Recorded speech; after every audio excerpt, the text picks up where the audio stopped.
كيف ما ولينا كنبيعوا وكنشريو اي حاجه من الانترنت، ولينا كنريزيرفيو في اي بلاصه بغينا، ولكن الامور كتختلف. فاش كنبغيو نريزيرفيو ان بيي ديال الطياره، كاين اللي كيفضل يعيط في التليفون وكيبقى هادي مع راسو، وكاين اللي كيختار الانترنت. ولكن الا ما حسبناهاش مزيان تقدر الطياره تمشي عليه ويبقى البيي بين يديه. دابا الفيزا هي هنا والفلوس ها هما، باقي لي نقطع. ولكن علاش مشيت لاجونس وانا واحد الانسان ذكي نقدر نقطعها بوحدي؟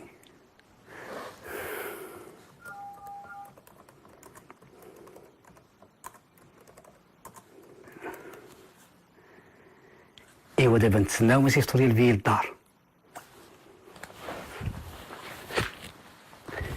ياك غتصيفطوا لي البيي للدار؟ شحال هادي كل واحد الا بغى يسافر بالطياره ضروري ما كان خصو يتجه لوكاله الاصفار باش يشري التذكره ديالو. ولكن اليوم مجموعه من شركات الطيران وضعت خدمه شراء تذاكر الزبناء ديالها عبر الانترنت. يعني يمكن اي واحد بغى يسافر يشري التذكره ديالو من موقع شركه الطيران. والاكثر من هذا، المسافر اللي بغى يسافر بفضل الانترنت والمواقع المختصه في بيع التذاكر يمكن ليه يشوف جميع الاثمنه والعروض المتوفره. كذلك يمكن ليه يختار السفر مع اي شركه بغى، ويختار حتى المطار اللي بغى يمشي منه وفين بغى ينزل. يعني اليوم المسافر ولا حر يختار اللي بغى. السلام عليكم. عليكم السلام ورحمة الله وبركاته. يا ربي، الوالده مالك عاوتاني؟ ما جات حتى شي برا، ما دازت الفاكتور. لا ولدي ما جات حتى شي فاكتور، شتا وجهك انت. العجب هذا، عندك غير يكونوا مشاو لنا فلوسنا في التقطيع هذه. من الافضل ان اللي بغى يسافر يعمل جوله في جميع مواقع شركه الطيران ويقارن بيناتهم، لان الاثمنه كتبدل باستمرار.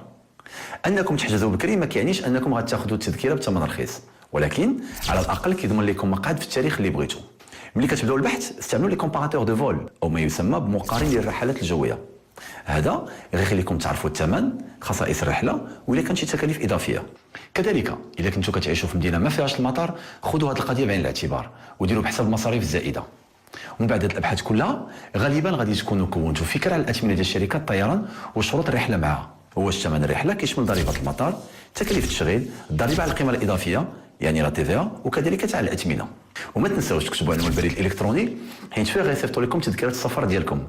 هاد التذكره ديال السفر اللي كاينين بعض الشركات ديال الطيران كيطلبوا يشوفوها في المطار، وبلا بها ما يقدرش الواحد يسافر. الوالده نعم وليدي. ما جات حتى شي برا اليوم؟ لا ولدي جات على الورقه ديال الضو. ومصيبه هذه، وغدا زعما عندي الطياره والبي باقي ما وصلنيش. شلح لي شي بي في الانترنت انا.